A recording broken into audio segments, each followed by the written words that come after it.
हर हर महादेव। भगवान शिव से बड़ा कोई श्री विष्णु भक्त नहीं और भगवान विष्णु से बड़ा कोई श्री शिव भक्त नहीं। इसीलिए भगवान शिव सबसे बड़े वैष्णव और भगवान विष्णु सबसे बड़े शैव कहलाते हैं। 9 साल की छोटे बाल रूप में जब श्री कृष्ण ने महाराज का उद्घोष किया तो वृंदावन में पूरे ब्रह्मांड के तपस्वी प्राणियों में भयंकर हलचल मच गई कि काश हमें भी इस महारास में शामिल होने का मौका मिल जाए। दूर दूर से गोपियां जो कि पूर्व जन्म में एक से बढ़कर एक ऋषि, मुनि, तपस्वी, योगी, भगत थे, महारास में शामिल होने के लिए आतुरता से दौड़े आए। महारास में शामिल होने वालों की योग्यता को परखने की जिम्मेदारी श्री ललिता सखी की, जो स्वयं श्री राधा जी की प्राण प्रिय सखी थी और उन्हीं की स्वरूपा थी। हमेशा एकांत में रहकर कठोर तपस्या करने वाले भगवान शिव को जब यह पता चला कि श्री कृष्ण महाराज शुरू करने जा रहे हैं तो वह भी अत्यंत खुश होकर तुरंत अपनी तपस्या छोड़ पहुंचे श्री वृंदावन धाम और बड़े आराम से सभी गोपियों के साथ रास स्थल में प्रवेश करने लगे। पर द्वार पर ही उन्हें श्री ललिता सखी ने रोक दिया और बोली कि हे महाप्रभु, रास में सम्मिलित होने के लिए स्त्री तत्व जरूरी है। तब भोलेनाथ ने तुरंत कहा, ठीक है तो हमें स्त्री बना दो। जब ललिता सखी ने भोलेनाथ का गोपी वेश में श्रृंगार किया और उनके कान में श्री राधा कृष्ण की युगल मंत्र की दीक्षा दी, तभी भोलेनाथ के सिर की जटा और दाढ़ी मूछ बड़ी बड़ी थी। इसीलिए ललिता सखी ने उनके सिर पर बड़ा सा घूंघट डाल दिया जिससे किसी को उनकी दाढ़ी मूछ दिखाई न दे।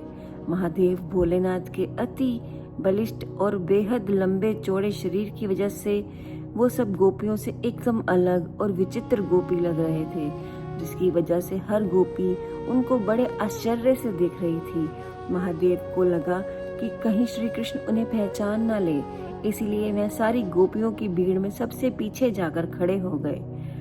अब श्री कृष्ण भी ठहरे मजाकिया स्वभाव के और उन्हें पता तो चल ही चुका था कि वह स्वयं भोले भंडारी यहाँ पधार चुके हैं। तब उन्होंने विनोद लेने के लिए कहा कि महाराज सबसे पीछे से शुरू किया जाएगा। इतना सुनते ही भोलेनाथ घबराए और घूंघट में ही दौड़ते दौड़ते सबसे आगे आकर खड़े हो गए। पर जैसे ही वो आगे आए वैसे ही श्री कृष्ण ने कहा, महाराज सबसे आगे से शुरू होगा।